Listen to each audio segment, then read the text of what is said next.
everyone! Last week, the first title update for Sunbreak got released, and I hope everyone is enjoying it so far. It added some pretty good armor skills for the bow, so the weapon is even stronger than before. I once again created a very powerful set with even more comfortable skills than last time, which on top of that deals more damage thanks to all the new skills we got with the update. All you need this time is a talisman with level 3 to 1 slots, but no specific skills. You also don't need any Qurio augments on your armor, so everyone can craft this set. If you want to get into Qurio crafting, I will explain what skills and augments to look for and give you a priority list. So, if you want to make use of the new system, this set can get even stronger, but it works completely fine without anything specific. The template is the same for every bow type and every element, so it's very convenient to use and you only have to swap out some decorations. Because of that, I also added pierce bows this time, and I will give you a recommendation for every single element and shot type. The main new important skills which got added for bows are Elemental Exploit and Adrenaline Rush. Also, Charge Master got a decoration now and can appear on Qurio crafting. Guts is not important but a great comfort skill, especially for ranged weapons. Elemental Exploit increases your elemental damage to hit zones greater than 20 by 10, 12.5 and 15%. As you can see, the biggest increase comes from the first level, so it's not worth to invest into it further. This skill appears on the Silver Rathalos armor. Adrenaline Rush, the new skill from the loosened Nargacuga armor, gives you huge increases in your raw attack after a perfectly timed dodge. It persists for 30 seconds, so it works exactly like Bladescale Hone but has a 100% activation chance.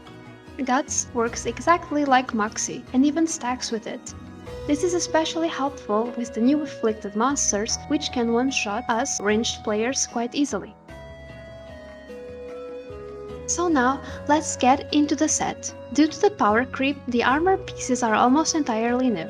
We use the Silver Rathalos head and chest piece, the loosened Nargacuga arms, the final boss waist, and the seething Basiljuice legs. The skills we get are the following: Element Attack level 5, Critical Boost level 3, Weakness Exploit level 3, Stamina Surge level 3, Stamina Thief level 3, Shot Type Up level 3, Windproof level 3, Evade Window level 3, Critical Element level 2, Constitution level 2, Reload Speed level 2, Adrenaline Rush level 2, Chain Crit level 2, Bow Charge Plus, Evade Extender level 1, Elemental Exploit level 1, and on top of that, Guts level 1. This is just the core of the set. Some bows have spare decoration slots. In that case, you can fit in some more one-slot skills like the new Defiance skill or Spiribird Skull, which got a one-slot decoration in this update. Additionally, Bladescale Hone can also be put into this set, but I will talk about that specific skill in the weapons section. The decorations we need are the following: 1 Mighty Bow Jewel, 2 Quick Load Jewels, 3 Shot Type Up Jewels, 2 Tenderizer Jewels, 1 Physique Jewel Plus, 1 Refresh Jewel, 1 Jumping Jewel, 1 Critical Jewel, and Elemental Jewels. Just swap out the Shot Type Jewels depending on your bow's shot type. Fill any empty decoration slots with Elemental Jewels. Please note that some bows with low slot count can fit all skills from the template. This is not an issue though. You only lose low priority skills like Spiribird Skull or Defiance, and in the absolute worst case, you lose 1 or 2 level of element attack. The damage you lose from that skill is very low, between 1 or 3 damage per arrow, so you don't have to worry about that. Also keep in mind that you can easily fit it in if your talisman is slightly better or if you make use of the new Qurio crafting system, which I will cover at the end of the video. If you are new to bow and want to know what each skill does in detail and how they synergize together, check out my previous bow build tutorial, which you can find on the info card and in the description. If you already watched it, you probably realized that we are able to fit way more comfort skills now, like Guts or Evade Window level 3. This skill makes it insanely easy to activate Adrenaline Rush and Bladescale Hone with Dodge Bolt. Rampage decorations should always be Elemental Exploit if it fits and if the monster has an Elemental hit zone of 25 or higher, otherwise it won't activate. If monsters don't have such a high hit zone or it doesn't fit into your bow, use the respective anti-species jewels instead. In case you are too lazy for that, just using the Kushala Soul Jewel is also fine, but you lose a tiny bit of damage. For switch skills, Dodge Bolt is a must-have for Adrenaline Rush. With Absolute Power Shot, you not only stun the monsters, but you can also make use of the level 3 Stamina Thief, which comes with a seething Basiljuice legs. Your power shots will exhaust monsters faster than Herculean Draw on your primary and Bolt Boost on your secondary scroll. Overall, the best bows for each shot type and element stay the same except for Fire Rapid. Now we got the Silver Rathalos bow, which is as strong as the Anjanath bow, if not better. It has an insane amount of fire and way higher affinity at the cost of some raw and slots.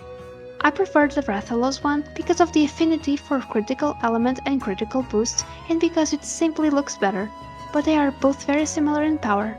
In case you didn't see my last video, I will cover all the other bows as well.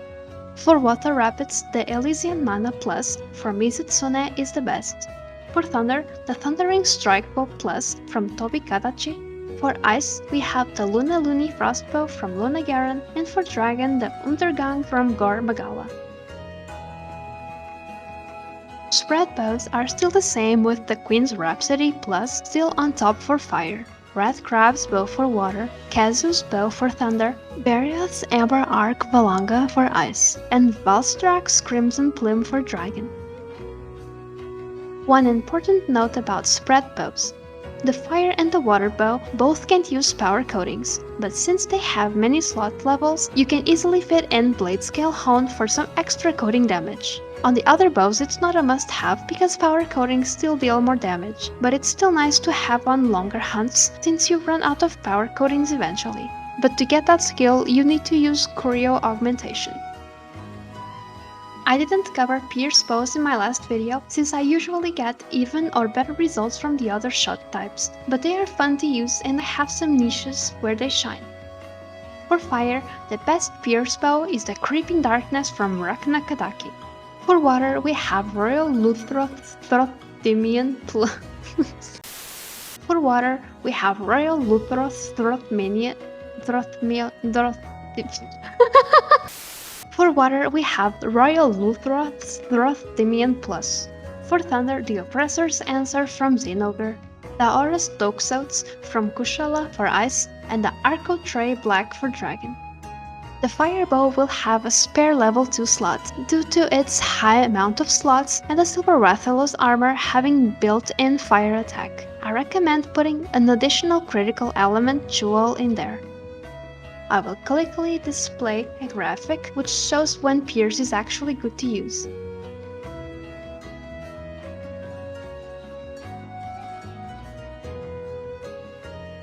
Now let's talk about the new feature, Qurio Augmentation and Crafting. For all your bows, the optimal augmentation is Raw Attack Up level 1 and Element Attack Up level 3. This is huge for bows, even if it doesn't look like much. The only exception is the Tobi Kadachi bow, which gains more damage by using the Rampage decoration upgrade so it can finally use the anti-species jewel.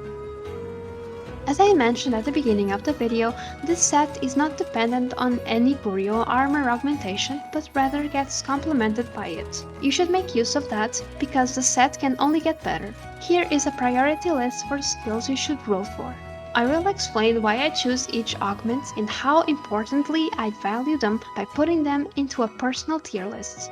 Please don't confuse those tiers I made with the skills tier in the game files if you ever looked into data mining or watched videos about how the system works exactly. Slot additions and upgrades are always nice. They give you the most flexible options. If you get any upgrade which creates a 2-slot decoration space or better, this is the best you can get. 1-slot upgrades are only good if your bow has low slots and you want to max out your elemental attack, which is not as high as a priority, damage-wise. Besides that, any skills which can replace the decorations from the set are the second best thing you can get. This frees up 2 slot decorations which you can use for other skills in this list and makes it more flexible. Those are Weakness Exploit, Critical Boost, Stamina Surge, and Evade Extender. Next on the list is Blade Scale Hone. It's not a must-have, but the fact that it's cheap to get and is effective at level 1 makes it worth to consider. It gains more value if you are an experienced hunter and are able to swap your coatings mid-combo, depending on the monster's movement. I explained that in detail in my previous tutorial. After that, you should look for 2 slot skills which are not part of the set. They are identical in strength and are very good bow skills, but the fact that you can swap them out as you wish makes the other skills slightly more desirable as augments. Charge Master increases the elemental power of your arrows by 5, 10, and 15% on their respective levels. Ballistics is a huge quality of life skill for rapid and pierce bows. It also synergizes greatly with Bolt Boost, so if you can get it, it makes your hunts way more comfortable and also contributes to your DPS, since Bolt Boost has a range that is too narrow to keep up consistently without the skill. Level 2 is a sweet spot, but any level works. Critical Element is just here for the completion. The set has it on level 2 already, but level 3 can't hurt. The difference between level 2 and 3 is 5% and doesn't contribute that much to your overall damage. Coalescence is not as good without the Bloodlust synergy anymore, but can still be useful situationally, especially on the new afflicted monster hunts. It procs when you recover from Blood Blight, but doesn't have a high uptime anymore. If you somehow manage to squeeze Attack Boost level 4 into this set with all the methods I provided, it will be your biggest additional damage increase. This specific case makes it S+ tier. In the lowest tier we got 1-slot additions, which I explained earlier. As a reminder, their only purpose is filling up missing elemental attack level or 1-slot skills like Spirit Burst, Skull, and Defiance. Reload speed is in this list for the same reason as skills in the S tier. But since it's only a 1-slot decoration, we won't get any big advantages out of it besides elemental attack level or 1-slot scale. Elemental attack up, again, to fill missing elemental attack level or free a level 1 slot. More points in evade window make you even more slippery, but it's really not needed in my opinion. Chain Crit is here just for the completion's sake, but bow really does not profit from it after level 1. We are talking 1 more raw and 2 more elements per level when it's fully stacked. Generally, it's not worth to keep those C tier skills and you should reroll if you got the materials. But if you are unlucky with the RNG or have other priorities with your afflicted materials, it's fine to keep those as well since they are technically an upgrade.